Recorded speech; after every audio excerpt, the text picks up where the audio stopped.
Oh, stop. Well, Stop itching. welcome to the TCG show. I'm here again with Joey from Ditto Dudes. What's up, I well, everybody? I wanted to hear all about the last week's events. I mean, like it's been a little bit of a crazy week for both of us, and then you were at Collecticon. I Yeah, yeah. So tell me about Collecticon. I uh, Uh, I I read a little bit on your Instagram, but I wasn't sure exactly how it was. so Atlanta Collecticon was really, really interesting because my table spot in my section was like the outskirts of like all the sections.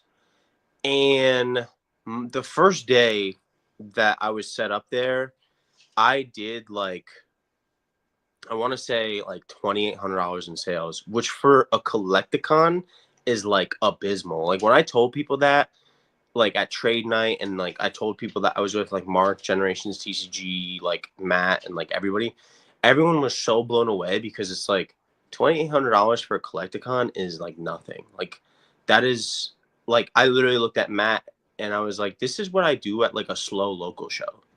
And I was like, but this is Atlanta. Like I traveled, I drove, I paid for a hotel, I've been buying food. I'm like not in the comfort of anything, and this is all that happened. And then Sunday came around, and unfortunately I left like a little early because the person that I drove down with like had like a family concern, and they were just like, oh, can you leave early? And I basically did, by the time we left it was like 1 o'clock, but I basically did about the same that I did on Saturday. And realistically speaking, like what I did the total weekend was like a really good show, or like a solid show locally.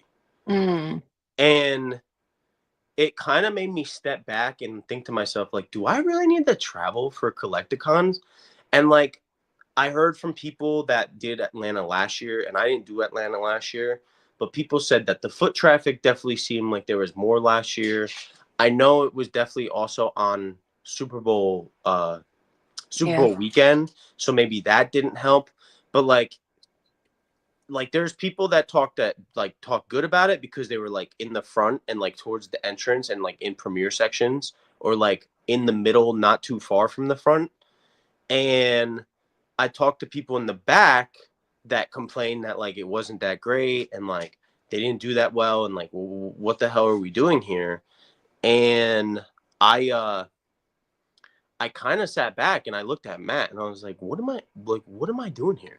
Like I literally like I knew to myself, I was like, I would do this at like NJTCG on like a solid day.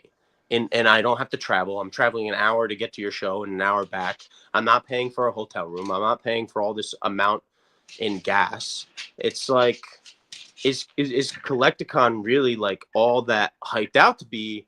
And like when I talk to people, they're like, oh, well, the ceiling is higher at Collecticon, which yes, I can see that. But when you don't have control of where you're gonna be, Hmm. and you can get put on the back, you could get put in like one of the outer sections, and your table could be facing the wall.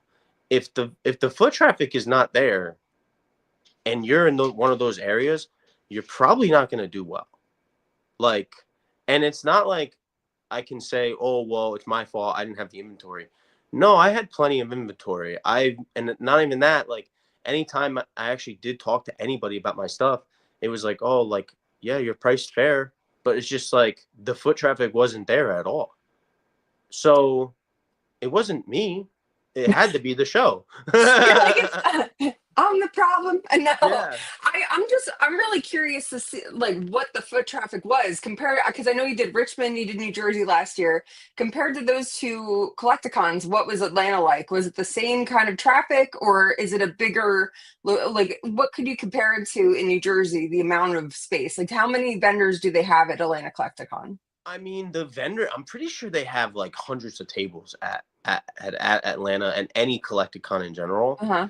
And this is not to say like it's every Collecticon, because when I did Houston last year, which was the last Collecticon of the year, our section was towards the back. We were the second to last row, but I did fairly well for where I was. And I've always been told though that like the Texas shows, the Houston shows are like bangers no matter what. Like you Right. can't go wrong. But Atlanta last year was a first time show.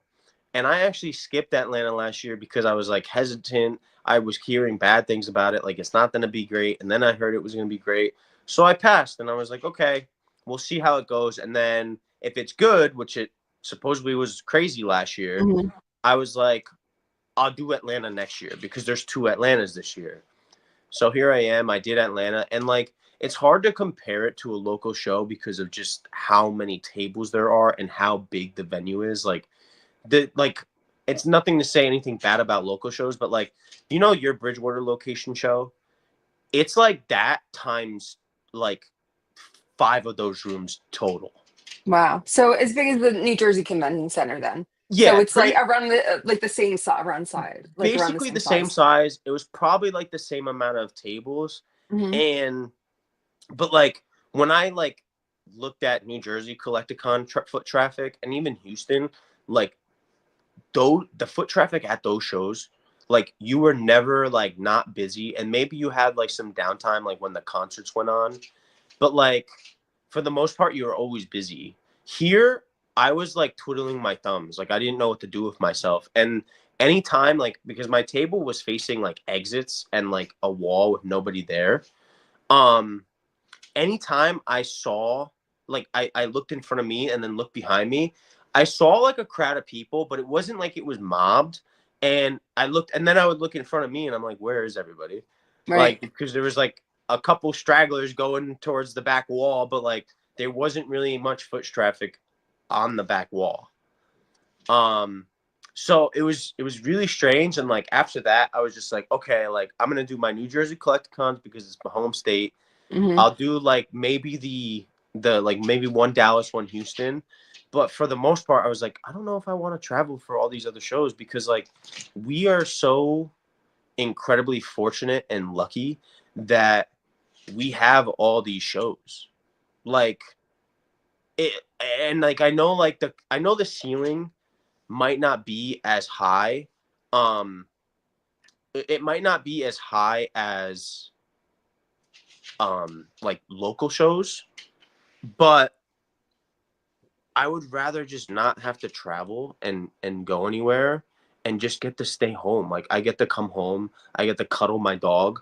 Like what when I'm away, like and I drove because unfortunately with all like the stuff that's been happening with planes and I'm terrified of flying, me and fortuitous Matt decided to drive to Atlanta. So we drove in total probably like 24 hours. Oh my Like God. 12 there and 12 back. And we did that for I know he did well because he's in a premier section, but like we did that. Why did I do that? Like it didn't benefit me. I'm really surprised considering how fast the table sold out. I thought it was going to be like crazy popping. I don't, but now seeing how many people are, I don't want to say given tables because I'm sure that they're buying into these tables, but get like there's large streamers and large stores that are given priority, and Yeah. when it comes to getting Well, sections. well, so this the way that it works is so there's a premier sections. Premier Hmm. sections is probably like the first like I don't know, like maybe you could call it like 15, maybe 20 at max. Hmm. Um it's the first like 20 tables near the entrance. That's premier. And Hmm. they actually, so the way to get a premier section and pay for it is you have to, so you have to commit by contract to be at all the shows. You have to pay up front for all the tables. So we're talking like thousands and thousands and thousands of dollars. And if somebody's buying that section, that doesn't mean that the person that is buying that section has those tables filled. They might have like one or two vendors that can go to every single show with them. But for the Hmm. most part, it's basically filling in some spots as it goes. But you're the one taking I don't know, $40,000 out of your pocket or however much it is and what it adds up to. You're taking that out of your pocket. You're giving it to Collecticon. yes, you get a good section, but you have to then fill some tables if you don't have, a full 10 tables to come to every single Collecticon with you and pay you upfront to cover the whole entire cost. But like after the premier section, like that's already locked in for the year. So outside of the premier section, when you sign up for a table, it's basically just let's see where we put you. Like we're gonna just throw your name at a dartboard or whoever bought the section. We're gonna throw it at a dartboard, see where you land, and that's that. And there's no like, there's actually I don't think there's any like favorability. Maybe if like somebody actually knows the people that work at Collecticon. I mean, like I think it's really hard not to have like preferences or people who are like, that they have a large social media following. Does Collecticon ask you any of that information when you're applying for the table? No, I think because I haven't applied for the tables myself. I've never bought a section. I might do it for New Jersey because I mean I just have so many people in New Jersey and I know we're all going to be looking for tables locally. Hmm. So like I might just do the due diligence of like trying to buy two sections next to each other and then just I know I'm going to be able to give the tables out to people. You know what I Right. mean? Um but until that happens, I don't know if you can like when you sign up that you put in like, oh, like I'm Ditto dudes, like this is my Instagram, or Hmm. I'm minimal cards, like this is me. Because yeah, like I'm not gonna lie, if I was signing up for a Collecticon and if I could throw Anakin's name out there, I'm gonna throw Anakin's name out there. You know what I You're mean? like, you know this guy? Yeah, I was Like, like, you know this oh guy? He's got my like God. 12K followers on Instagram and stuff. Like, like hook us Mhm. up with a better spot. But I just, like I said, at the Atlanta, like foot traffic, like it didn't compare to Houston. It didn't compare to Jersey when I did Jersey. Richmond was kind of slow on Sunday. And like you knew it was going to be a bad Sunday at Atlanta because when we got there at like, we all, I guess, like slept in because we were at trade night pretty late on Saturday night.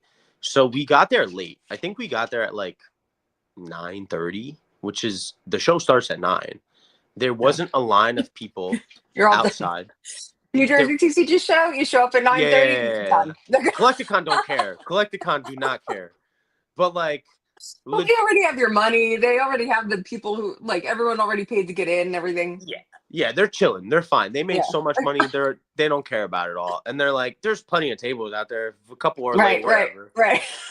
But I knew it was bad because like when we pulled up to the convention on Sunday and we went through the entrance, there was not a line of VIP. There was Mm, not a line of regular people. There was no line whatsoever. People were just walking in as they came in.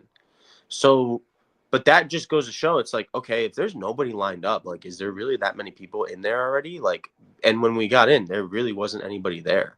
right. So, like, and on top of it, like, I know, like I said, there's the Super Bowl weekend, and everyone partakes in the Super Bowl. Like, even if you don't watch the Super Bowl, majority of people are going to like a family party. They're going Hmm. somewhere. They're probably getting hammered, and that's the point of them going. And they're in it for like the commercials and the halftime Right. show. Right. Snacks. I'm Yeah, here for the snacks. I'm here to eat. I'm here to drink. I'm here to watch the halftime show. I'm here to make like laugh at the commercials with Right. everybody and hang out. And then on top of it, like somebody else made a comment like, "Oh, well, it's Sunday. It's Atlanta. It's the South. It's like God's country. Like people are Oh at yeah. church and all this other stuff too." So it's like, okay, maybe the weekend was just a poorly like choiced weekend, or chosen weekend, and maybe I'm wrong. Maybe I'm upset because I didn't do well and I traveled for 24 hours in a car and that sucks. So maybe I'm that upset, but at the same time, I'm just like I told Matt and I told other people, I'm like, I don't care if the ceiling's higher at Collecticon. I don't care because the fact that you don't know where you're gonna be. Come here, my dog is crying at me. Oh. Um, the fact that you don't know where you're going to be when you buy a section and it's really just up to wherever they put you. If the foot traffic is bad, you're really gambling. Like you're really gambling to see you can have if you can have like a good spot. You know what I mean? Um And if you don't get that good spot, like if you're not near the front and if you're not near the middle and the foot traffic is what it was like in Atlanta, then you're probably not going to have a great time. You're probably going to be pretty upset that you're spending all this money on food, on travel costs, on Right. hotel costs, all this money that you're spending. And like at the end of the day, it's like, yeah, I made some money, but like if I took away all that and it was just me driving to your show or Woodbridge or Liquid Games, if you take all that, now you're taking away all this additional cost that I wouldn't have had to have if Right. I just stayed locally. And I mean, like, like it's an opportunity for to meet people too, but I guess like how much networking did you do? Did you it, are you in it like that? Are you like, all right, I'm gonna go meet like I voter mean, polls or like I like met, Waka I mean, Flocka? Like I met, are you I in met there? some people, but like it's not for me. I'm going there because this is like, it's like I can only meet somebody and be like, what? Are we gonna exchange contact information? Are we gonna exchange Instagrams? Like at the end of the day, like I'm cool with building connections, but like I'm not gonna try to like get really close to people. Like Hmm. the people that I really want to be close with are the people in Jersey because I'm gonna see them on a weekly basis. If I need help, I know that the people around me that I see on a weekly basis are gonna help me. If they need help and we're close and I build relationship with those people, then they're gonna reach out to me. My dog keeps on pushing my camera closer. Um Some booster boxes in the back, like you just oh like yeah, that casually. yeah. A lot of sword and Oh, shield. okay. But I'm like, meanwhile, realistically, I'm like, look what I got. This there you go. What is that? these little the baby cards. You Oh, you haven't started opening these yet? I've seen those. Yeah, I've seen those. Yeah, I'm obsessed. But realistically speaking, like the local shows, it's just like I would just rather much be there. Like it why travel and do all this extra work when it's not going to pay off? And like the connections are cool, but like I can also just reach out to these people on Instagram or tag Right. them and start talking to them on Instagram, and I could be in the comfort of my home. Like, Right. like if I really want to like work on connections, you could do that all from your phone. Like Yeah. it's going to be the same. And then, I mean, oh, what, you're not talking in person? It's no different. I could FaceTime them if I really wanted to. Then we're talking in person practically, you know? Um, so like, yeah, I met some people, but it's not like, it's like, oh, my mainstay there is like, oh, I need to build my connections. Like this is the number one priority. No, Hmm. my number one priority is I am putting out this much in expenses. And like I said, it's not about money for me, but when I'm traveling and Right. it's taking a lot of money out of my pocket and I'm spending that much money on tables, then it becomes about the money because if I don't do very well, then it's like, okay, wow, I just instead of netting this much, now I'm netting very little because I didn't have a good weekend. When if I netted that at one day at NJTCG like Sunday, it's like, oh, I did that in one day, not two, and I did that an hour away from my house. I didn't have to pay for an hotel. I didn't have to pay for a freaking crazy expensive table. I didn't have to pay Right. for all this gas. I'm not eating out. I'm not buying all this food that I don't eat. Like, And it's then just like, travel alone, like to get be in the car for 24 hours is like it's yeah, like torture. yeah, Like, yeah. I'm that's a lot. I mean, like if you didn't come home with a boatload of money, I would see how you could feel like it was a little bit of a waste of time. I mean, like yeah. 'cause you didn't feel like you built any new relationships. You didn't feel like you got any new connections. You didn't feel like it was a good show. Did you get some good trades in? Did you get any like I anything mean, good that you couldn't have gotten home? the thing is like I bought like a couple things, but like I didn't spend that much money. Like I spent more money this morning than I did that entire weekend, and it was from somebody that's locally that I'm really really close to, and I built a really good relationship with that comes to me to sell inventory. Hmm. But I spent $5,700 this morning. That entire weekend I spent maybe 1,700. Wow. Like and so it didn't even build my inventory. The trades were like really not even anything like truly special. On Saturday I did probably I and that's how bored I was. I was actually normally I don't keep track of it. Like if I'm at NJTCG, like at the last NJTCG show, I was so swamped, like I can't go on my phone and type in like, oh, I just sold this or I just bought Right. this.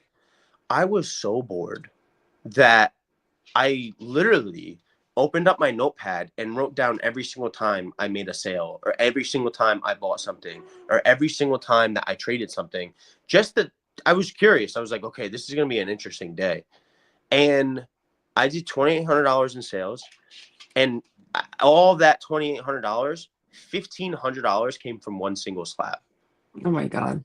So if I didn't sell that single slab, I would have only done like $1,300 for the day on Saturday. And like when I was telling people, like, truly, come here, sneaky guy, come here.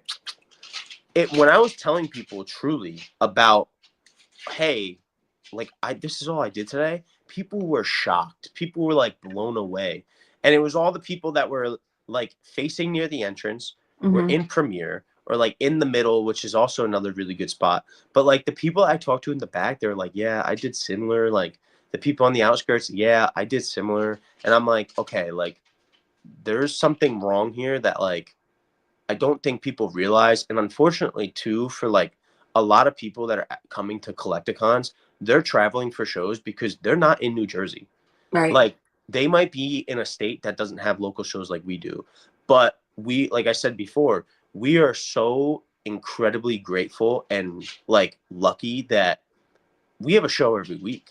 Like I don't think there's time, like there might be a time here and there, like during a month where maybe there's a week with no show, but there's got to be something probably. There's either the NJTCG show, there's either Woodbridge, there's either Morris County, there's Liquid Games, Yeah. there's Bergen now there's County. Collectors There's like, yeah. Paradise, Yeah. North Jersey Card, Yeah. all these Right. shows.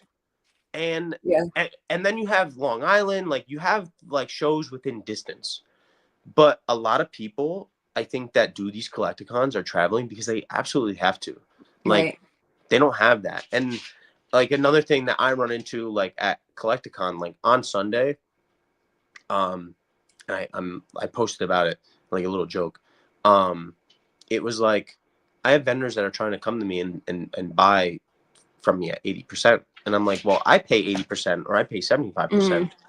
Like I'm not going to sell it. And I'm like, the reason why I'm not going to sell it, like, is because I literally, I was telling people, like, I have a big show next weekend. I was like, I don't Damn need your money. straight. I You was, have a big show this coming weekend. yeah, And don't be like the other guy that went to Collecticon that had to cancel his table because he yeah, sold too much. yeah. Like, No, like I turned around and like, there was a guy on Sunday. He came at my table. He asked me to look at two PSA 9s. Like, I think total value was like, I don't know, like $280. Like it wasn't anything expensive. So I thought he was just looking at those cards. It was a VIP badge. It wasn't a vendor badge, nothing. So I thought he was looking at those cards just to like be interested in it. And then he starts with the, oh, can I look at this, this, this, this, this? And I go, well, are you trying to be at a percentage? And I was like, are you trying to be at a percentage? And he was like, yeah. He goes like, what percentage you want to be at? I go, like 94%. And he's like, you can't go any lower. I go, listen, bro. I was like, I'm from Jersey. I was like, I literally have a show on the 16th. I was like, I know that I'm going to do well there. So I don't really need to sell to you at 80%. And for me to either break even or what, make 5%, 4%, 3%. Like like that's $6, another thing $7, like $12. It's like, yeah, it's not it's worth like, it.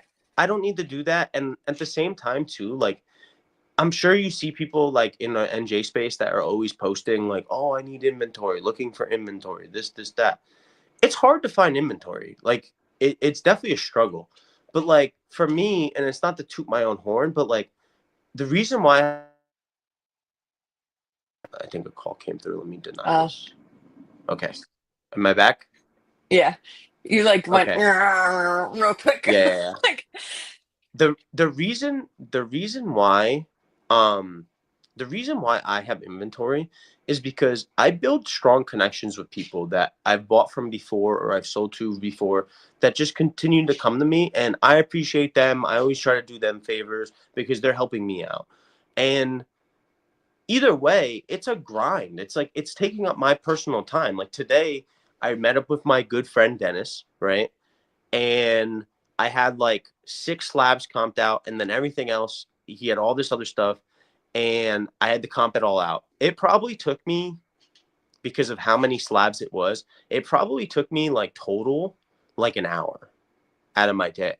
So not only is it taking an hour out of my day, I had to travel for it. I had to do this. For me to then just be like, okay, yeah, I'm gonna hook you up, like, buddy. I try to only hook up the people that hook me up and help me Right, out. right. So, but like when you have vendors that come to you and they want to pay 80%, and it's like, but I just paid 78%. Like the lot that I bought Hmm. today, I paid 78.7%. So if a vendor tries to come to me and on a single slab or two slabs or three slabs from that lot, and they're like, oh, I want to pay you 80, I'm like, dude, I'm making 1.3%. Like, it's not happening. And it's like, and I get people are looking for inventory, and it's like, oh, we have to move it along, move it along. No, no, no, no, no. You just need to work harder. And instead of trying to buy off of vendors, you need to find people that are going to sell to you, that are either customers that you know, or whatever, or on Like Facebook or Facebook, yeah. anywhere else. But like, when it's happened so many times, time and time again, whether I'm traveling, sometimes it's locally, and it's like you're trying to buy at a percent, but unfortunately, I'm sorry, but like I did a lot for this, and I did a lot for this inventory.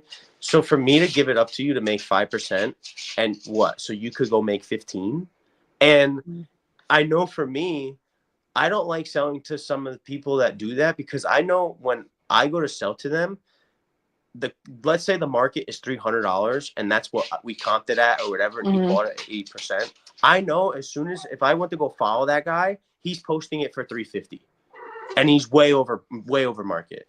And in my mind, it's almost like, come here, Stink. In my mind, I'm just thinking to myself, well, I'm also protecting buyers, Right. because at least when a buyer comes to me, I'll give them like a percent off where they're getting a solid deal, and I know they're a collector. But when you're going to sell to a vendor, are they going to be charging that $300 that it should be, and Mm. taking 280 and taking $20 off, or are they going to be listing it at 350, 360, trying to get 300? And I feel like it's like I'm trying to do my due diligence for like everybody, like for Yeah. myself, For because I'm society, like because I'm for the working community. hard. And it's crazy, because it's really so true. Like, Pete was set he did wasn't set up. He had like one case at Moody Pole's Alex's table. Yep, there you go. Got his And sticker right on my desk. he was walking around just to like try to buy from people. Hmm. And he came back to me so many times, and he's like, dude, so many people are overpriced. He couldn't believe it. And I was like, dude, I was like, welcome to like majority of these shows, not even just Collecticon, but like sometimes at local shows too. Like, people sometimes are really overpriced, and it just blows my mind that like it's like, I guess you might have people that buy like just on like in like what's the word when you buy something instantly? Like Um not spontaneous, but yeah, yeah, like yeah, spontaneous or impulsive. yeah, something, yeah. Impulsive is good. Impulsive is good. Um and like sometimes you have people that are very impulsive and just turn around and just buy, and they don't even look at the price. But Right. like I would But me also, when you're at personally, these local shows, you go to your table and you say, "Okay, I'll be right back," and then it's gone. yeah. Oh So yeah. you're kind of like when someone has something high, they might say like they're looking for someone to kind of like get over on someone. Also, they're Yeah. hoping that they're going to impulsively get it, or maybe they don't want to sell it at all. I've Yeah. seen people put things in their case and they're like, "Oh, I'm really not trying to sell it." And you're like, "Oh, oh." That happens. That happens all the time. And like one of the things that's so funny, because I Did you turn your video off or oh, you're back. oh, there we go. So There you go. one of the things that's so funny is that, so recently I just bought a slab off of Anakin from the second Liquid Game show, and it was for my PC. It was a Gengar EX from Fire Leaf Green and a PSA 9. I beat him in a coin flip, but I told him, I was like, the comps were $1,200. I was like, I'll pay you 1,200. Then we made it fun, and we were like, okay, let's do 1,100 or 1,300. And in my head, that was comps. Basically, it was either the high end or the low end of comps. And I just wanted to gamble, so I was like, okay, let's coin flip. So I won it for $1,100. Hmm. Pete, same exact slab. and I'm pretty sure the comps really haven't changed that much. Maybe they went up a little bit, like $1,500. Pete said that he saw the same card, PSA 9, Gengar EX, Fire Red Leaf Green. People were pricing them at $2,000 at Collecticon, and he couldn't believe it. He was shell shocked. And when I finally got to walk around, I looked around and I was like, things that I knew that like what the prices were in my head. Like I can't remember everything, but if there's Hmm. certain things that I have and I see them, and I'm like, okay, I know that should be this. I know that should be this, and it's like all the time at these shows, $40 over. If it's even higher, like higher end, like $1,000 card, $200 over. Like, and you just look at it and you're like, what is going on here? Like, do people really sell these slabs?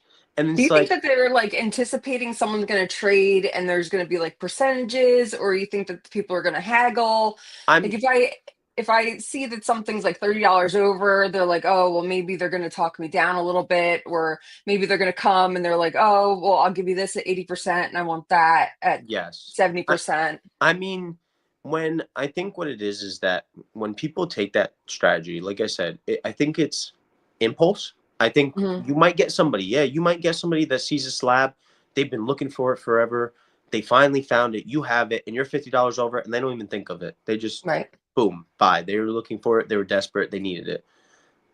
But I do think because when I first started, I used to be like, oh yeah, slab $20 over.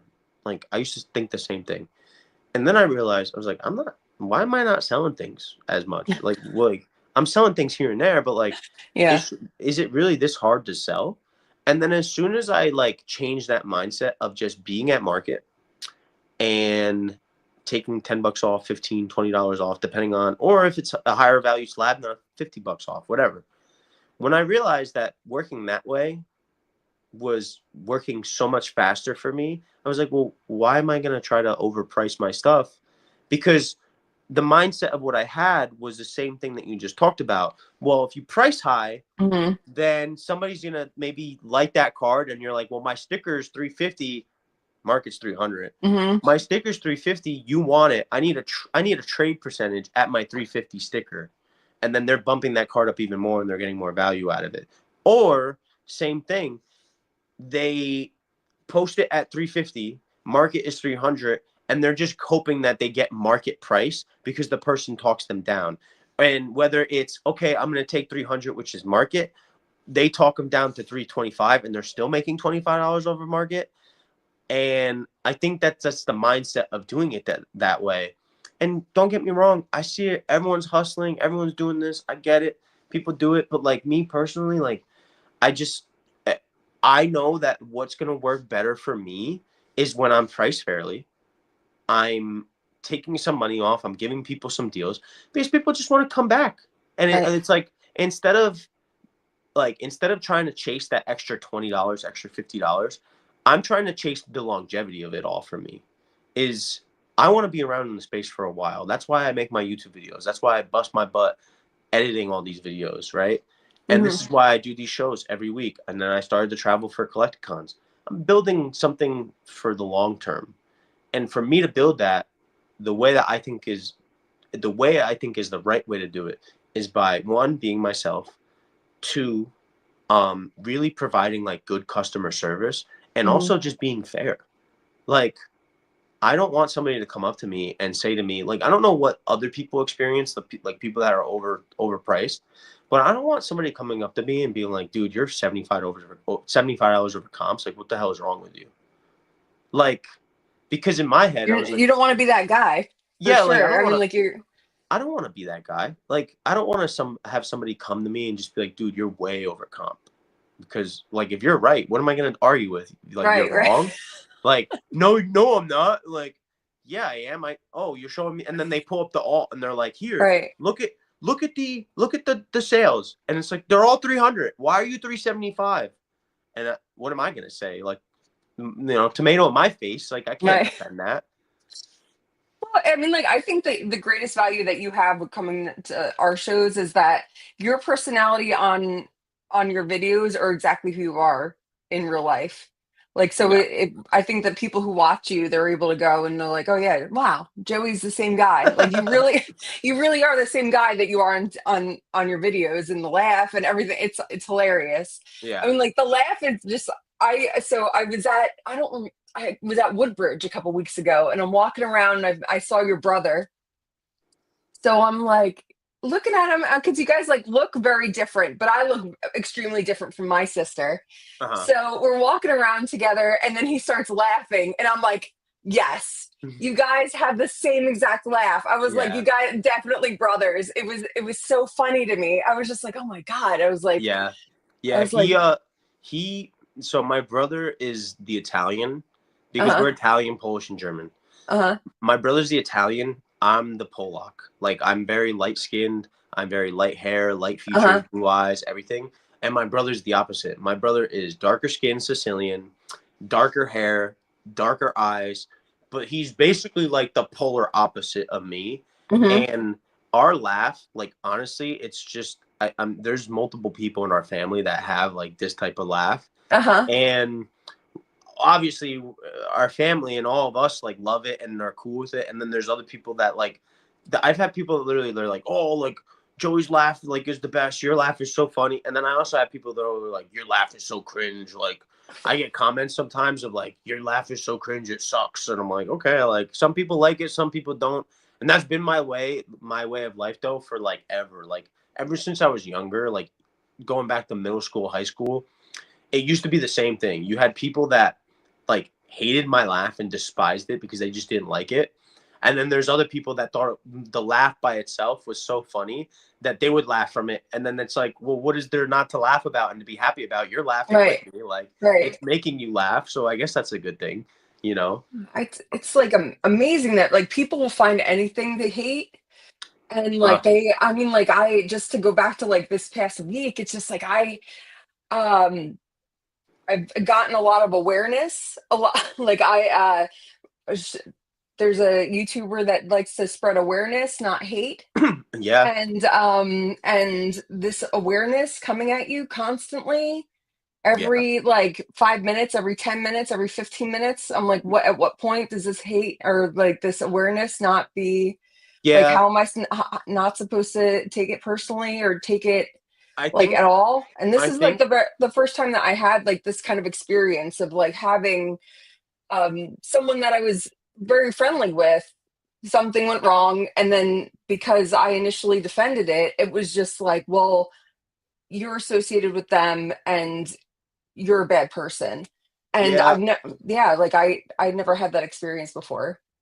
I think that like, unfortunately in this space, and I've recognized it forever, like even like when I first started and even before I was even in the space like vending myself. I mean, just from watching YouTube videos, like listen, I like a lot of these people's content. Rattle, Opossum Bud, other people. I like their content. But there is sometimes and there's instances where people are so quick to hate and just rage click, and everyone's going for the rage click, doesn't know anything about like what's going on. Sometimes it gets cleared up later on, sometimes it's not valid at all, and sometimes it is valid. And I think that people just feed off of it because they know that there's like this rage in the community and like people love the clickbait stuff. Like, and I was at fault for it too at one point when after the Morris County show with the fake packs, right? Mm-hmm.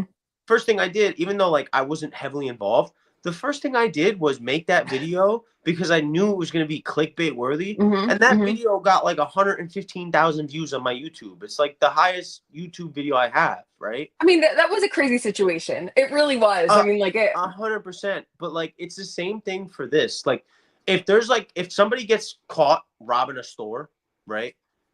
Everyone's gonna make a video about it because Right. they know that people are gonna see, oh, guy robs Wichita's store, and everyone's gonna click on it. Right. Everyone's gonna click on it because it's a clickbait. And I know how much people make on YouTube now, and everyone's just trying to fight for what? I Right. don't know, Right. like $100 if they get like 10K views or like Yeah. a little more. Like well, you're not making much. So why are you like quick to draw and just like automatically attack people if you really don't know everything and all the details of it all? But unfortunately, that's kind of what there is in the community. There's just, and people can call it awareness, quote unquote.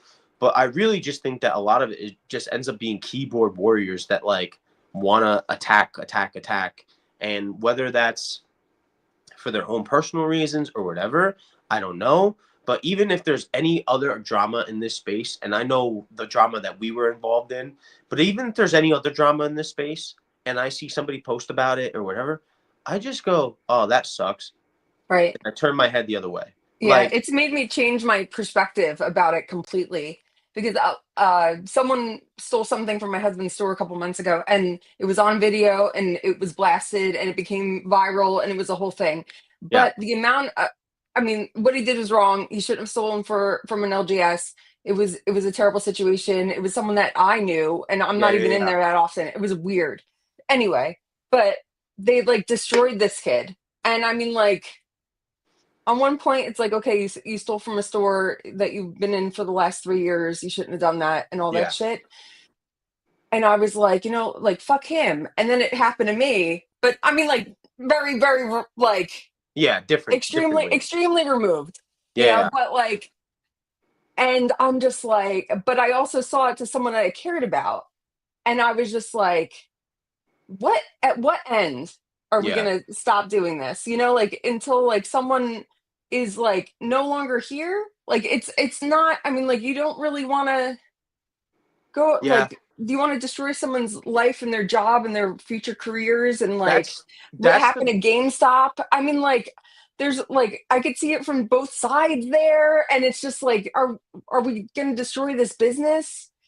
Or, I mean, yeah, like, we're not going to destroy GameStop, but like the GameStop, that specific location, like, yeah, and that employee and all this other yeah, stuff. yeah, like, I mean, Yeah, I don't, I don't really know. I I think don't know what the answer is. I think the problem is like you definitely like I just think that like obviously you have to show like if something is like really bad, like Yeah, so you have the person that was in your store. I understand bringing the awareness because it's also like the other stores see it and they're like, okay, I have to look out for this kid because he stole from them. Like they might steal from us. But I think the biggest problem, and this is not even just in Pokemon, I think it's just in social media in general. I think the biggest issue is that people lose their touch with humanity hmm, and you lose touch with the fact that like this person might have just really made a mistake. And yeah, I get it. Like it looks bad. I get that like oh, they stole from a store or oh, they stole from a show or whatever it may be, right? hmm, I hmm, get it. It looks bad. But for you to then like steep to the level of like making fun of them, saying really messed up stuff, like I've seen comments like this guy should go just jump off a bridge, like yeah, all this stuff. You're bullying somebody for what? One mistake? Maybe it really was just one mistake. Sometimes like they want to just assume they made a mistake and then oh, this person has been doing this for years when they have no right, idea who they are. There's clearly no other like evidence that they did anything wrong. Nothing. You have nothing against this person, but yet you just decide to, oh, I'm gonna throw this person into the bottom of the well and keep the lid shut and just never look right, at them ever again. And treat them with no type of empathy, no type of anything. And it's just wrong. Like I've never done that in my life where somebody did something wrong and my initial reaction was, "Oh, this person needs to get canceled." Like I need to talk so much shit about this person. It's no way it's happening. Like I can't let this happen. The only time I've ever seen anything about like anybody online that garnered some like drawback from is like I remember like the Blake's break stuff like back in forever ago on whatnot. That was a huge thing because literally these guys were just never refunding a single person. They were just scamming and scamming. All these people that they had streaming on them were scamming and scamming. Um, More recently, there's like stuff with Backyard Breaks, which is like a hmm. big streaming That service, was, I mean, like that. I mean, and that was I mean, messed like, up. I mean, like when it comes to like kids and stuff like that, I think that's like a whole nother level where like you Yeah, deplatform cancel this those person. guys. Cancel Right, those right. guys. I mean, like that. I mean, like you can't like say fucking weird stuff like that. I Yeah. mean, like when I but again, I just like I think that after this whole situation, I just have to like I have to be the person who doesn't do that kind of stuff. Yeah, You I know? mean, like, it's definitely like at the end of the day, like, I remember too, like when I posted that video with the fake packs, I remember like they reached out to me, and the first thing I did, like, I wasn't trying to like belittle the kid and belittle the little kid that did the whole thing. I literally, the first thing I did was listen. I get what you mean. I hear you out. And like I just want to help. Like Hmm. truly. I'm not trying to like sit here and bash your name. I'm not posting about you. My video was like pretty simple too. Literally was not even that bad. Like it wasn't like I You was couldn't like, even really "Oh, see the kid, yeah, as like I remember. you It was see like them you heard the situation, but you didn't actually see the kid. you see I the don't one think. kid at one point Oh when they yeah, asked about showing me the packs, and then the most of the video is just off screen of the audio of me talking to a right. bunch of vendors. But like when the kid reached out and like he was like, "Oh, like the video looks bad on us," and blah blah blah. And I was go, "Listen, I understand where you're coming from," and like I was defending them in the comments. I also like when they reached out to me, I was like, I want to take you under my wing. I want to help you out. Like if you have any questions and you want to go sell at another show, like let me know. And like I told him, I was like, stay away from sealed stuff. Like if it's older and you just don't know it well. And that was my reaction. My reaction wasn't, oh, like this kid is down. He's like what, a 13-year-old kid. Like let's just continue to kick him. Like I'm not gonna do that. Like that's wrong. And whether it's a 13-year-old kid or whether it's a grown adult, like I understand that people make mistakes. Like I make mistakes. I wouldn't want somebody to turn around and just like belittle the hell out of me. Like, what is it to happen? Like, I don't really get involved with vintage packs, but what is it to say there might be one day in the future where I get a vintage pack from somebody and then it turns out to be fake or it turns out to be Hmm. resealed? First thing I'm gonna do is probably refund whoever the hell it was. But like, if there was like a rattle video on me about like selling a resealed vintage pack or I sold a vintage pack, like, and then everyone was attacking me, trying to cancel me, I'm be like, do you not see everything else I've ever done? Like, has there Right. ever been any other complaint about me? Has there? No, you don't know who I am. Oh, you don't know about anything in the space. Then why are you trying to come after me? Like, and it's sad because it really happens to a lot of people, and sometimes it's warranted, and then other times it's really not. You know, so at the end of the day, like I just feel bad like when stuff like that happens, and instead of just thinking of myself and just being angry, oh, Oh, my phone fell. Instead of just being mad and being angry, it's like, okay, what is it? How do I feel about the opinion? Like, do I the feel some opinion's type of wrong. way? Yeah, like I mean, it Yeah. realistically though, the thing is that like a lot of this stuff ends up being like people see a video from Opossum Bud, people see a video from Rattle or whoever else, right? Hmm. People see these influencers that they look up to or they love. They see them just complain about something, and then they don't even think with their own mind, like, oh, like how do I feel about the situation? They're just Right. following what their influencer says. You know what I mean? Like that's like if I ever got to a point when like or like if Anakin ever got to a point. I remember when You're Anakin, like, I'm not gonna get there, but Anakin yeah, might. Anakin's there. So like when you look at like Anakin, like I remember when he was buying Bubble Muse in tens and like the raw cards. I remember like people were DMing me like, oh, like how is this play on the card? How's this play on the card? Like, is this the play? Is this the play? And I would just get in my head and I was like, I don't know. Ask yourself, like, do you think it's a play? Like, how do you feel about the card? Do you believe in the Yeah. card? Just because somebody else is doing it doesn't think like, why are you trying to just copy and follow? Like, yeah, sometimes following in like certain steps for whether it's a card or whatever, yeah, maybe it works out. But like, are you following just to follow and you have none of your own opinion, or like what's the deal? Um, and for me, I've for my entire life, for a very long time now, I've tried not to ever be a follower. I try to be a leader, and I also try to just find my own opinion, and I really think about things. I'm never on like one side or one side. I'm normally like right in the middle, and it's like I think about this side and I think about this side, and it's like, okay, what's right in my opinion and what's wrong, and let's try to come to some like conclusion of my own. But unfortunately, a lot of people in this space, they don't do that. And like, like everything that just happened, I've had comments on my stuff about certain things. And like my last video with the whole talking about the grading companies and stuff, I had people that were commenting like, "What's your thoughts?" I would comment back like, "Last time I checked, this was a video about grading companies and nothing else." And like, I'm not the news. What?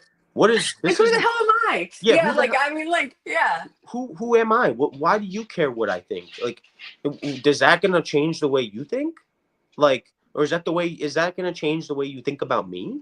Like, I don't care. Like, it's not on me for you to figure out what's right and what's wrong. It's up to you. Go figure it out yourself. And I think that unfortunately there's just a lot of people in the hobby and in the world in general, not even just the hobby. I think there's a lot of people that think that way. I just think that there's people that just want to hate. They just want to hate. And it's easier for them to hate than love, to be honest. And I feel like in this world, I'm a it's easier lover, to hate. you know, and like I try to be I try to be fair, I try to be reasonable. I made the mistake of telling people that, like, you know, I've known this person for over a year and they've never been a problem. There's never been a problem Yeah. and never a complaint. And that was absolutely used against me. And the Reddit started, and then Yeah. the Reddit, and like, it was just like a whole thing.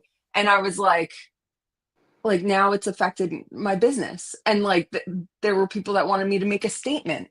And Yeah. I'm like, I mean, like, I wasn't in the position to make that statement because I mean, like, I'm no one's employer. Yeah. You know, like I think when things like that happen too, though, like at the end of the day, like the people that like truly know you and truly know the show and truly know everybody in the space, in our space, right? This is our space.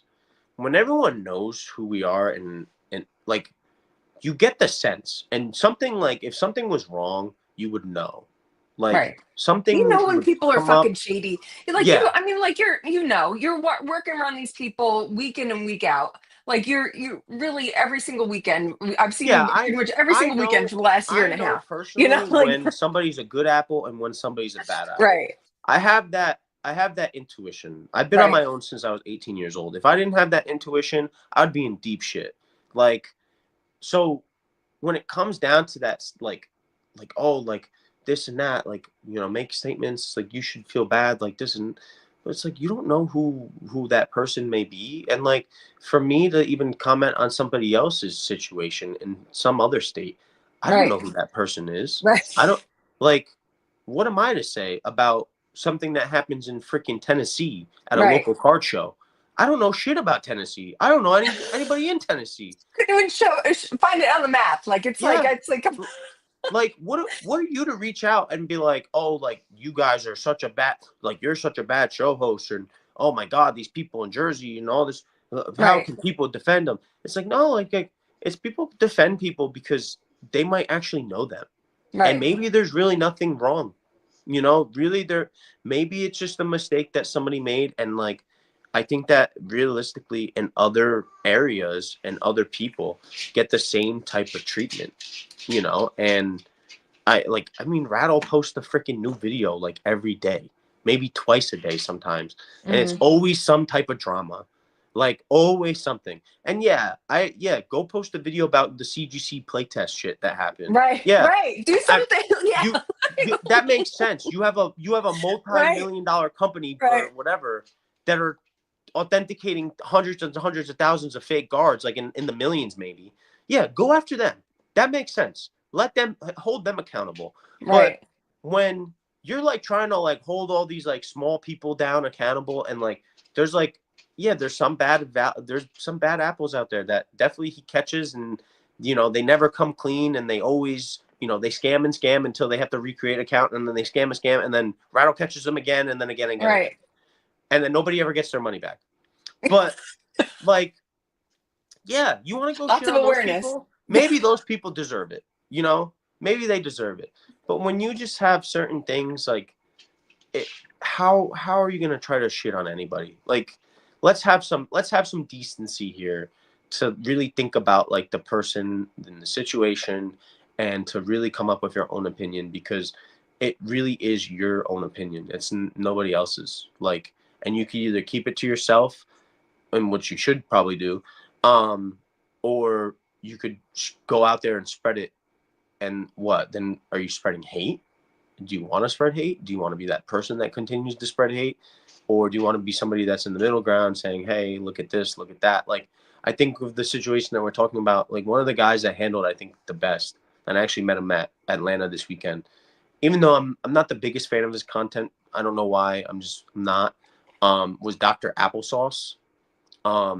And he kind of came, like when he posted certain things about everything that happened, he took like a high ground in comments, and he took a high ground in in his YouTube videos. Hmm. And at least it wasn't just like like Right. hammer down on that person, like go kill him, like go bully the hell out of these Right. people. Like, no, typically he's like, listen, like I know he's like pretty religious too. Typically Mm. he's like very much like, oh, like let's think about this, like like let's give this person a chance, like let's see all the facts, like let's do all this first. And I like that, because at least it's not just, oh, I'm gonna freaking, Right. oh, that whoever that is, I hate them, they suck, oh, they are such pieces of, you know. Right. And he didn't do that. And I like I said, I'm not a big fan of his content. Like, his content's just not my thing.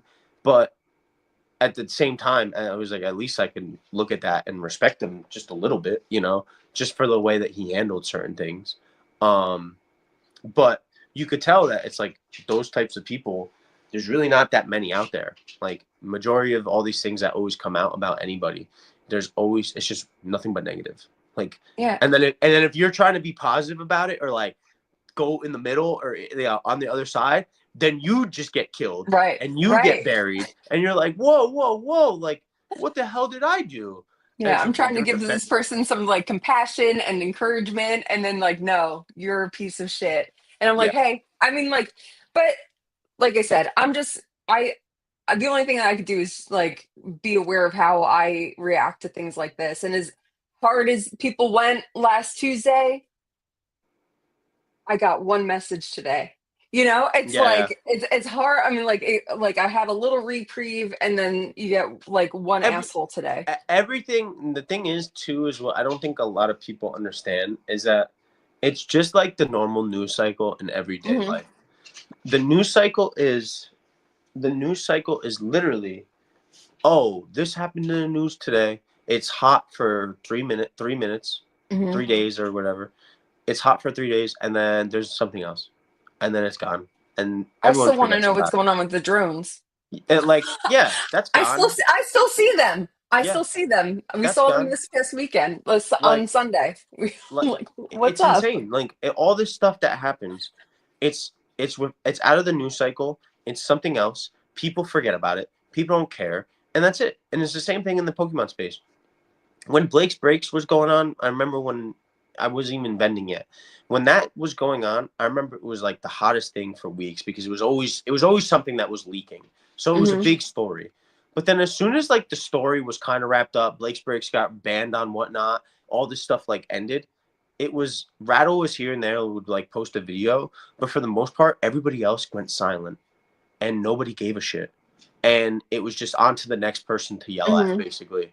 And like, I think that that's basically what happens still today, is that Right. Right. something happens, it's in the news cycle, everyone goes crazy, there's a lot of hate, and then it simmers down, and then eventually you might have one or two people that, oh, I remember when Blake's Breaks ripped all those people off. I'll never forget, or whatever, or the situation that happened. I'll never forget that person. Hmm. It's like, Hmm. no, majority of people will. You might be hateful for the whole Right. entire time, and you remember.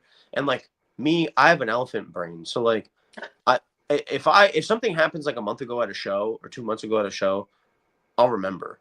Like, it's just the way that it works. Hmm. But I'm never gonna sit there and like dwell on it and think like, oh, like that person offered me 80%. Like, screw that person. Like, no, Right. I don't care. Just don't do it again. I'm going to remember you did it. So Yeah, don't it's try just to a act little like you, ting in yeah, the brain. Yeah. don't try to act like you didn't. But like, even the things with like the news cycle, like there might be some drama that I see on Rattle tomorrow. And then literally for the same thing, I might remember it if it like really clicks in my brain. But I'm never going to sit there like a month later and be like, oh, I wonder what happened to this person. Oh, Right. like, did anything else come out about this?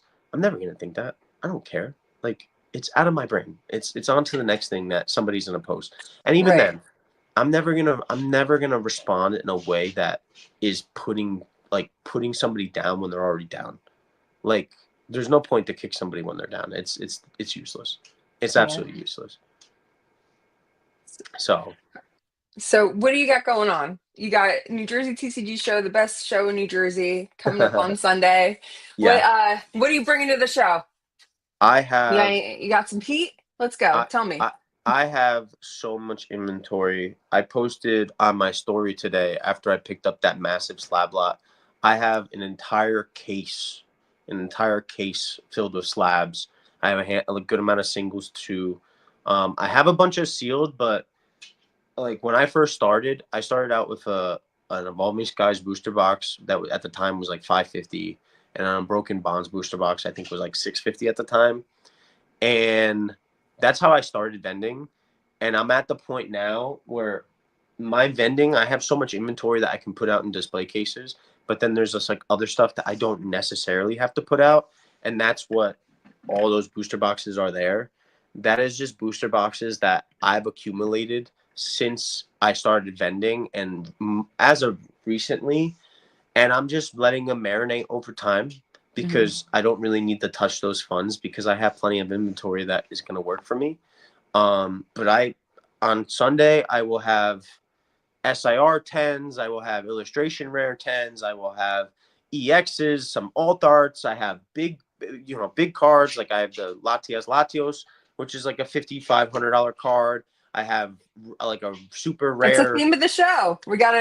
You It's gotta the sell it. NJTCG show. Come on No, now. and it's the Latias and Latios. Oh yeah, That's that's our right. Yeah, theme. that's right. It'll be really ironic if I sell that card at that show. I think you will. I think someone's probably going to be looking for it. There's a lot of people that are looking for some high end stuff that are coming. Oh yeah, So, absolutely. But realistically too, like what I like to have, like I like my slabs a lot more than I like my singles right now, just because everyone is trying to grade cards, and mhm. it's for me, it's just not what I want to put my time into. Um, so I have slabs for everybody. I have slabs from $40 to 5,500. I have slabs throughout the entire way. Like I have $100, 200, 300, 400, 500, 600, 50, 75, 60. I have all these different slabs. So I have so much inventory to have at the NJTCG show. So are you feeling any pressure to get like any Japanese or Chinese product because there's like such a shortage of the English Um, stuff coming in, like the newer stuff? I don't really get involved too much into the newer sets. Um, and I know that I could be because sometimes when you get into the newer sets when they first release, especially Japanese, they sell like hotcakes. Like we both know Ron Philly Lurk. Hmm. Like when he gets a new set of Japanese stuff, and he's typically like the first one to have it, he sells out of that stuff immediately. Immediately. Me though, like there's risk to having those new sets because if they Hmm. don't sell immediately and you're sitting on them, then they become bricks, and now you're sitting on a lot of this sealed stuff that nobody really wants after it's like it goes through that initial wave. Hmm. And that's not what I want to focus my stuff on. I just want to focus on the cards themselves rather than the sealed stuff, especially new sealed stuff. Even new cards, like I stick away from new cards typically. Like if somebody comes to me with like a brand new card at a prismatic, like I got one from this guy at Liquid Games. It was the Iron Crown EX SIR. And I got it from him at Liquid Games. It was like $80. Your show was the following week, right? From that week, from when I got it in at $80, it dropped to $50 within a week. Wow. So I think I literally lost money when I sold it at like $45. And like, I just don't touch that stuff because you never know where it's going to Right. go. You don't know if it's going to go up. You never know if it's going to go down. Same thing with the sealed. I mean, English sealed is a little different than Japanese. It's sometimes it does stay a little steady, but Japanese stuff, like I know people that are involved in the Japanese market, and it's like a box is quoted to them from wherever they're getting it from in Japan. A box is quoted at $60, and then 2 weeks later or a week later, it's quoted at $90. Or it's the opposite. A box was quoted at $50. You bought a bunch of it, but now the boxes are quoted at 35, and you're like, what the what? What? I Yeah. just bought all these at 50. What do you say? Where? How much can I sell this for? Am I gonna break even at $50? How long am I gonna sit on it for? And all that stuff is just too much of like a headache and risk for me, where it's like I'm not gonna gamble. I would rather just stick to like the tried and true method of what I do with slabs and some singles, and just stick to that. And I just hope that whatever slabs I have just don't plummet into the ground. Yeah. I think That you're safe for a little while. yeah, yeah, Yeah. yeah. I'm definitely safe for a little bit. So that's the way I look at it. But yeah, I have a lot of inventory that I will have at NJTCG show. Looks like So and Anakin's gonna be looking for your singles. oh, I know. I mean, Yeah. anytime there's so many times that Anakin is like he'll post slabs like on his Uh, story or like in our like group chat, and I'll be like, yo, you want to trade singles for slabs? Because like I know that he can sell right. singles, and I know that I can sell slabs, and because I set up at more shows than he does. And there's been so many deals that we just go one for one typically. So like there's so many deals that we've done where I'm like, here's $500 of singles, like pick what you want, or like I'll send him a list of what I have. And then he'll Mm-hmm. be like, one, two, this, that. And I go, okay, now show me your slabs of like what he wants to get rid of. And I don't even care if it's like a $60 PSA 10. I would Mm-hmm. rather just have the $60 PSA 10 because okay, is it going to stick at 60? Is it going to go up? Is it going to go like I don't think it's going to go much further down. Singles are like more fluctuated, and it's easier for him to sell singles on stream than it is for me Mm-hmm. to sell singles on my Instagram and on at shows. So it's easier for me to sell slabs on Instagram and at shows. So it's like okay, it works out for the both of us. Right. Yeah. You know? What's the So next Chansey? I have a couple. I Are have a you are couple. you gatekeeping? Or are you gonna tell us? I have a couple. That Chansey, I cannot friggin' believe it, Joey. Yeah, I mean, I, I, I I, can't believe it. I think that right now, and I'm gonna be coming out with a video, and I guess whoever is watching this can hear me say it. But my biggest moves that have worked out like really, really well for me, so far. I mean, there could be a time where it doesn't work out. I'm never gonna say I'm always gonna be right, but my biggest plays is buying certain illustration rares in PSA 10s under $100. Like I have recently bought like 12 or 13 PSA 10s of two different cards at $75 a piece. Um, I really don't want to say which ones. I just No, you can't. don't have to say. Um, but one of them that I bought at $75 a piece, I bought I think 11 or 12 copies at $75 a piece, and they're about to hit 200. So I think that a lot of these illustration rares, unfortunately, are getting overlooked because normally Mm, when a set comes out, like one of the cards from one of the sets is Twilight Masquerade, right? Everyone was looking at the Eevee, everyone was looking at the Greninja, everyone was looking at these like certain cards, right? And then nobody realizes that like, yo, Pokemon is putting out some serious freaking cards, and the artworks are insanely nice, and nobody's paying attention, and everyone is distracted. The same thing with like the Sword and Shield stuff. Everyone's seeing how crazy they're going. Me, I'm looking elsewhere. I'm looking that way. Everyone else can look at the high stuff and all this like other things. I'm looking at where nobody's looking at and buying up whatever I can and wherever I find it, because there's more room for that card to grow at such a cheaper price than something that is already $300 from the start. What is it right. going to go up to? 350. I'm making more money buying something lower if it shoots up high, rather than something making an extra $25 on it, $50, $100. So, and I just truly think that Pokemon is on their game, and I think that Scarlet and Violet especially has gotten so much like negativity about it because people aren't getting the Pokemon that they really want to see. Mm. They're not getting the SIRs they want to see from certain Pokemon. But like you look at a lot of these illustration rares, they're freaking beautiful. Like they are top tier arts. You're gonna try to complain about these artworks when we used to get freaking half arts with a hollow and a basic looking card. And don't get me wrong, I love those older cards, but this new stuff is freaking insane. Insane. Yeah, I really love like I'm right now. I don't know why I'm doing it. I'm trying to do a Crown Zenith master set. Well, I'm doing Mhm. it because it's fun.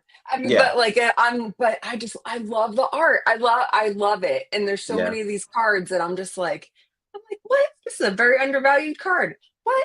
Or like some of yeah, them I was collecting just like I'd pick it up at a show and it was like $7, $10, like little cheapies. And now they're like 25, 27, 35. I'm like, all right, okay. yeah, yeah. Because if you like something, someone else is gonna like it. Crown Zenith, like I was saying it like when Crown Zenith like really started to like trickle out of like the whole system. I Hmm. was telling people, and I'm sure other people were talking about it too, but like Crown Zenith, you like all the Galarian Gallery cards. Hmm. Are you kidding me? Like That Latios. I'm like, what? yeah, the trainer gallery, the Where's the Galarian, Latios? all of that. I'm pretty sure I have it in a 10. So whoever's looking for it, I got it at Sunday. But like I'll be over at your table. there but there's so many cards in that set, and then there's so many cards in Scarlet and Violet, and like there's so many cards that are just criminally undervalued for so long. And then it finally takes people to like the people that are realizing it to buy them. And then the supply isn't really there, and then people realize like, oh my god, this card is Yeah. that nice. Like I need to buy it now. And it's like, yeah, you missed your opportunity to buy it when it was $75 a piece. Like the card that I talked about that is already almost at 200. I sold two of them already. I sold one of them at like 160, and then I think I traded another one at I think 160 as well. And I still have, like I said, I still have more copies of it. But like I know what it is, but I'm when like, I'm happy when for you. Okay. yeah, I think you know the one because Yeah. I think I You did were post it. yeah, And then you were looking for multiple copies of it. yeah, And I yeah, was yeah, like, yeah, yeah, yeah. I mm, definitely posted it, and then um I remember Pokey Plumber reached out to me and he's like, bro, stop posting your plays. And I was like, you know what? I'm taking yeah. down that story. Marilyn already saw it. I'm But already calculating. I'm like, hmm. yeah. So like I like that card though, like it worked out for me. But Hmm. like and I mean the Ghastly worked out for me too when I did the Ghastlies. But like not every card is gonna work out. Like I'm Right. not Right. expecting to be like, oh, this is gonna make X amount more. But like the way I look at it, being they're so cheap at like $75 or even cheaper, the way I Hmm. look at it is what's the worst that's gonna happen? What, I'll break even? There's no way it's gonna drop to 25. Right. Like there's just no way. So it's like I only look at it as it's only either gonna go up or it stays around the same. So it's like the gamble is there because it's like, well, I'm not really losing. I'm either breaking even or winning. So Right. Right. it's like I'm looking elsewhere at other little avenues, and then a lot of other people are looking at the other ones. Like my other card that I won't say is from Stellar Crown, and the two biggest cards in Stellar Crown are the Bulbasaur and the Squirtle. And Hmm. everyone's looking at those in tens and buying them up when they were like $200, 250. People are still buying them at 300 strong, like, and they want multiple copies. I know Pete is looking for all those in multiple copies at $300. I'm like, dude, this card over here that I'm looking at is $75, and I'm gonna buy 15 of them. And the amount of money that I spend will maybe buy you two of those cards. But Mm. now I have 15 of these cards, and I believe in it because the artwork's beautiful, and I get it. I get people might get mad about that because it's like, oh, like it's like market play. I mean, at the end of the day, like I'm just looking You're at just what it is. collecting what you like. Yeah, and I'm just looking at what it is. Like, Right. unfortunately, it's a little bit of capitalism, but Yeah. like everyone does that in some sort of fashion. Like there's people that do that for sealed with prismatic. There's people that do that in every way. And like, I'm not scalping. I'm just taking the risk. Like, I see them at Right. $75 a piece.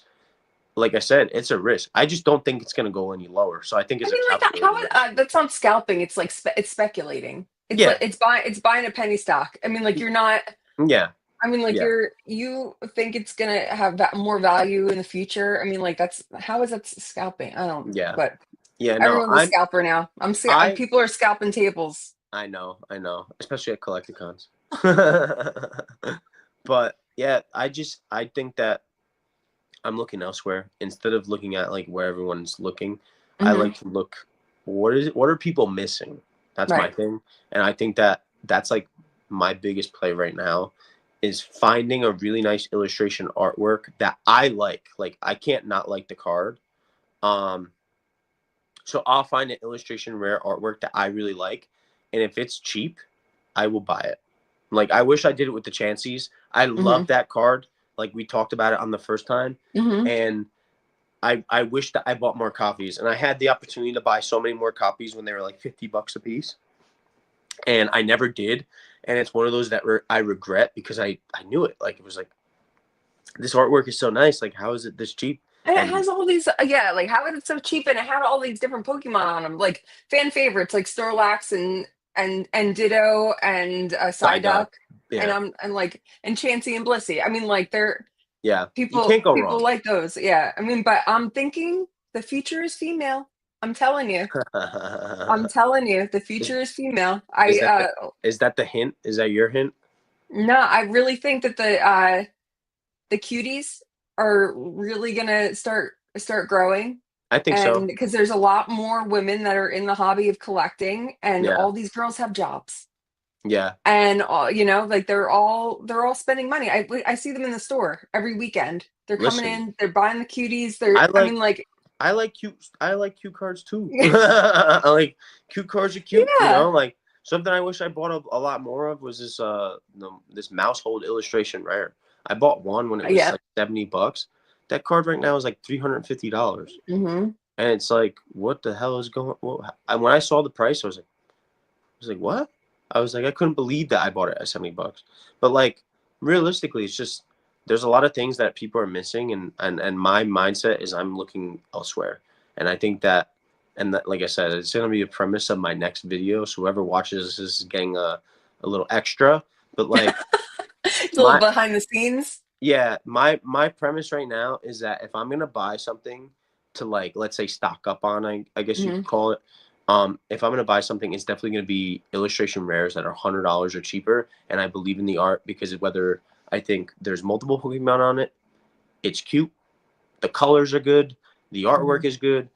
If I'm into it and I like it, and like I can catch the eye, like I can tell when a card is really nice or not. Um, and I'll buy them. Just go right for it, buy them up. Just whatever I can find at shows. If I can find something on eBay, I'll find something on eBay. Um, but I'm buying because I think that's they're solid moves. You know, You send in, you don't send, you're not sending in anything else to get graded right now, right? I send I like didn't watch the latest video of you with the PSA tag. I send I'm a little behind on your videos. I send here and there. Like, I sent out when both my Umbreons hit tens. Uh-huh. When I did that because I literally was just like, okay, I need to get these out to grading. It's got to happen like right away. Uh-huh. But like, I send, like, when my brother does a submission, and sometimes we submit for my brother, for me, for Pete, for like if Pete knows somebody that needs cards submitted. Sometimes I submit for people from the shows. So like, typically speaking, like, whenever the submissions goes out, I might throw like, I don't know, like a couple cards here and there, like if I truly think they're tens. But then again, I think PSA sucks because of how inconsistent they are. And Yeah. I've gotten cards back where like, I'm like, whoa, like this card is so clean. Like, why the hell did this get an 8? Why did this get a 9? Like, what am I missing here? So Hmm. like, I don't like to send in too much. Normally I send in like cards that will get me like a big bump. So like, I Hmm. sent in recently a Bubble Mew, and like, I don't know what Bubble Mew is at roll now, but I think a Bubble Mew in a 10 is like $1,500. But like, Wow. I'm hoping for a 10 because yeah, that'll be a nice little come up for my vending. But like, at the same time, like, I'm not every single card that I get in, like raw wise, I look at them here and there, but like I'm not like on it like going crazy because I've Mhm. sent so many clean cards to PSA where they've gotten 9s or 8s or out of nowhere like a 6, and that stuff irritates me so much that I know at the end of the day when I grade, it's all a gamble with PSA. Right. So like whether I think the card is clean and there's nothing wrong with it, no whitening, the centering's good, no surface issues, no nothing, and I look at it, just because I see it that way doesn't mean the person that is grading like just broke up with his girlfriend and like hates his Right. life, and I'm gonna get screwed because he just broke up with his girlfriend. So I don't really grade too much. I'm not the biggest fan of it. Obviously I deal a lot of slabs out, but it's for me like it's just I'm not gambling. Mhm. I'm not the one sending them out to PSA myself. And even sometimes I get 10s in and I look at the card and I buy it from somebody and I'm like, what the hell? How did this get a 10? It just like at the time it just doesn't make any sense. So like for me, I just like get to a point where now, like, yeah, I'll submit sometimes, but just not often. Mhm. Not for me. It just pisses me off. Blood pressure's going up. Yeah, yeah, 100%. And then you have to wait the entire time. You're like, Yeah. oh my god, please, please, please, please, please. And then the How about the card, like, videos where people are like, I don't know what this is? I'm like, everyone yeah. knows. Sometimes, believe it or not, sometimes there is people that don't look. I've done that once before, where I was just like, I wanted to be Hmm. surprised. But majority of the time, like as soon as you get that email, like, yeah, you're looking. Don't freaking lie. Majority of people are looking. Majority of them are. They're like, all right, I got my PSA submission. What's this gonna Yeah, you just be? waited. Yeah, that's Like, BS. You just waited 2 months, 3 months for PSA to get that back to you. You're not looking. That BS. Don't lie. It's like, oh, all you got to start out a video is saying, oh, I just got my PSA submission. You either start it with, we did really well, or, oh, we got cooked. And then you right, show why you got cooked, or you see why you did well. That's it. You don't need to be act surprised and all this stuff right. with the camera. It's, Like, I I, was I really could hoping tell. this is gonna be a 10. It's like, oh, come on. Yeah. You read that Yeah. email. Yeah. You saw you got the 9. Uh, All right, Joey. Thank you so much. yeah, We've, of we've course. gone over. We're almost an hour and a half. We beat our record. I know. We just, like I said, For I yappers. we can freaking yap, man. Well, it was a pleasure again. I appreciate you coming on and kind of short notice. And I'll see Course. you on Sunday with the Heat, Yeah. New Sunday, Jersey TCG show. NJTCG show, Bridgewater Marriott. Make sure you guys are there. It's going to be a really good show. I'm so very happy to just be at a local show and it's not Atlanta. And I know what to expect. And I know that I can do well. And I just can't wait. Nothing beats a local show for me. And like I said, I'm grateful for you. I'm grateful for everything that we have in New Jersey and how lucky we are for the market to be the way it is for us.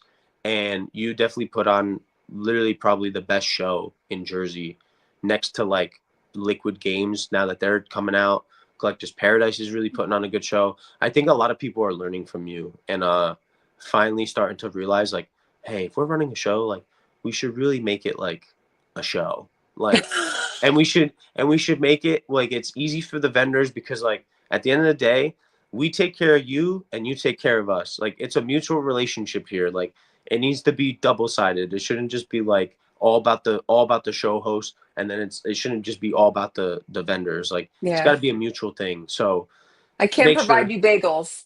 I can't. Yeah. I don't care I about no bagel. Well, I I want. mean, I have a lot to say about it, but I don't want to get canceled. Yeah, 140 vendors. Can you imagine trying It's a to lot of feed bagels. 100? That's a lot of bagels and there's a lot of Maryland. We're out of cream cheese. Well, Maryland, why I I need a knife. I talked to the person that ran Collectors Paradise, Uh and they were huh. like they went like over their coffee budget because like supposedly people were filling like giant things like giant Stanleys with coffee, and like it realistically was only supposed to be like the little plastic cup that they Hmm. leave there, or and he told me like the reason why they went over is because the hotel would just keep on refilling it. So Hmm. after that first initial thing is refilled, then it just gets to another one added to the bill and then another one added to the bill. And they were like, he was like, we 5 times our coffee budget. They gave out cookies. He was like, next time, he was like, we're doing a wristband. You get 1 cup of coffee, 1 cookie, and that's it. And like, you have to use the little cup. Like, but sometimes people take advantage. So I can only imagine if it was like, oh, you need to get bagels for everybody. How many freaking bagels can you possibly provide? Like, Well, this is the other thing. I want the show to start. yeah, yeah, yeah, You know, I mean, like, if you get 142, so that's 280 people who are looking for a minimum yeah, that are looking for a bagel. I yeah, mean, okay, so you have so many bagels. Where am I getting them that time in the morning? yeah, Then, like again, like the knife, the cream cheese, the yeah. where's my coffee? You know, like I want everyone to like come. I'm coming correct. Everyone's Yeah, coming yeah, yeah, correct. yeah, yeah. So Go everyone, eat, you know, you're like go eat yeah. breakfast prior to you getting there, Right. or I pick mean, up like I something on the fought for way. them to. They're opening Starbucks early for us. They didn't have the Starbucks open the first time we were at Bridgewater. I don't like the Yeah, coffee. I looked into having coffee, and it was exactly like Collector's Paradise, but it was extremely expensive and like kind of like ridiculously expensive. So yeah. then For coffee, I it's like yeah, really. I mean $65 a gallon. And I'm just like, that's and plus service fees. So like you have to pay for that, and then you have to pay for the person who refills the jug Yeah, every yeah, hour or whatever. So yeah, I just really negotiated them opening up the Starbucks for us. So it's going to bring in a lot of revenue for the hotel, and hopefully that happens, and we'll just yeah. continue to have it. Yeah, me personally, I wake up. Hopefully, I just wake up early enough in the morning for whatever day of the show I'm going to. Typically, I wake up early in the morning. I cook myself my breakfast. I have my cup of coffee. I might grab an extra cup of coffee on the way, and that's it. I was like, but Hmm. I never like I've never really expected to like go to a show and be like, oh, I'm gonna have food and drink provided for me. Like I don't have to worry about stuff. Like, no, I'd rather Yeah. just make stuff at home myself, and like I would rather have eggs and sausage at home rather than going to a show and eating a bagel. Like that's just what I prefer. But no, you do a perfectly fine job. Well, And I also said that to this person that I mean, like, because I was like personally offended by that, and I'm like, so I told him that I would rather put $500 more into the ad budget, yeah, and yeah, like, if that's not doing something for the vendors, I don't know what is. yeah, yeah, yeah, You yeah. know, like I mean, like I'm Yeah, sure you no, want people there, there's I think there's better things that you could like basically focus on if for right? running a show. And like, yeah, it's cool. Like vendors might be happy that they're getting a freaking bagel, but like at the end of the day, what's more important? The show just Right. doing incredibly well and people show up, or like whether it's like you're giving things out to people and then they want to come back or whatever it may be. But Yeah, those VIP badges are the best thing that I could have ever done yeah, because people are obsessed with them. yeah, it's just like what's more important? Either throwing a better show or doing like what? Like the bagels? Like I don't see any benefit to the bagels. Like Tell your me brother. personally, Tell your brother. yeah, yeah, my brother's He's just the a one that stickler. started it. He My brother started it. loves a bagel. I can tell you that. My brother loves a bagel. So that's probably why he probably posted anything about it and was feeling some type of way. He's like, I just want bagels. But and he's stupid because he probably gets up breakfast and stuff. My brother's another person. He likes to complain sometimes. But yeah, no, I would always say just focus on just making the show good. So like you said, if you put $500 that could be going to bagels and coffee, instead you put that towards ad revenue and you get an extra 500 people in the show and to walk the floor, that is going to be 100% better than anything else. Yeah, I Because mean, I probably gave out over $500 worth of definitely given out over $500 worth of free tickets yeah, just because I want people to come because yeah, it's a huge venue. yeah. And like I want people, I don't want people to look around and there might be 800 people in here, but I don't want it to look It, empty. it's like the way of like the perfect answer to this is what would you rather have? A $2 bagel or the opportunity to potentially make $2,000 more? Because there's so many people. Right. What would you rather have? You could go take that $2,000 and buy how many bagels? A Right. thousand? Do you Right. really want 1,000 bagels? No, you want the money. So stop complaining. Get your freaking bagel on the way. Get your breakfast on the way, and make your money because the show's doing better. That's all you have to say. That's what I would say. I mean, like yeah. I mean, there's I'll yell at my brother too. Don't worry. yeah, he's the one that started it. I gotta say that he's the one that started Bagel Gate of February of 2025. It's like Yeah, a, Bagel but Gate. I like that. yeah.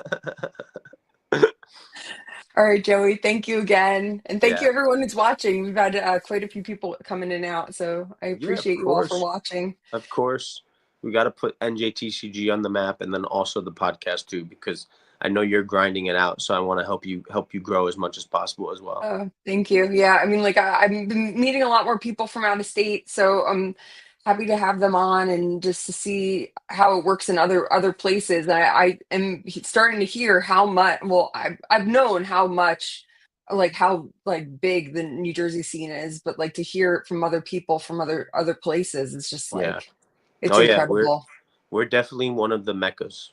It's like Yeah, us, Texas, and Cali, and like right. that's the top three. I think. Like outside of that, like there's really everybody else is just either coming to us or the ones that, like I said, have to just travel to all these collecticons, front row card show, like all these big shows that are Yeah, hosted in all these different states. All those people have to travel. Like I mean, we have it in our backyard, so I don't think that like there's room for vendors to complain. Like yeah. I can complain sometimes depending on what it may be, but like I can't complain the fact that I have to drive an hour and I get to go home and not have to spend all this extra money to have a pretty solid show. Like that's in my opinion a very good thing. Yeah. We are announcing our very first out of state show. Oh It's boy, gonna here be, we go. yeah, Here we it's go. October 25th. It's gonna be in Allentown, Pennsylvania. So we're There you excited. go. It's Yeah, gonna there be you the go. first. I mean, like we'll see. You They don't never have any know. shows You out never there. know. You do the same thing that you do to push the NJ shows, and the same thing will happen for that show. It's just you push it, add, and it'll be a show. That's it. Like, and you'll get people because I mean, PA is a big state, and there's people that Mhm. will travel from near that or in Jersey. There's people in the PA state that will travel. There's people in maybe I don't know the bordering states, but there's people that will travel for New shows because Jersey and New Jersey. yeah, I No, don't really know yeah, much it's else like other than it's really close. It's like right over the New Jersey border. It's like yeah. really You're like 78. that's You're it's right like in. that's not even that far. Like you'll have plenty of people that are gonna Yeah. travel for it. So like at the end of the day, it's like it is what it is.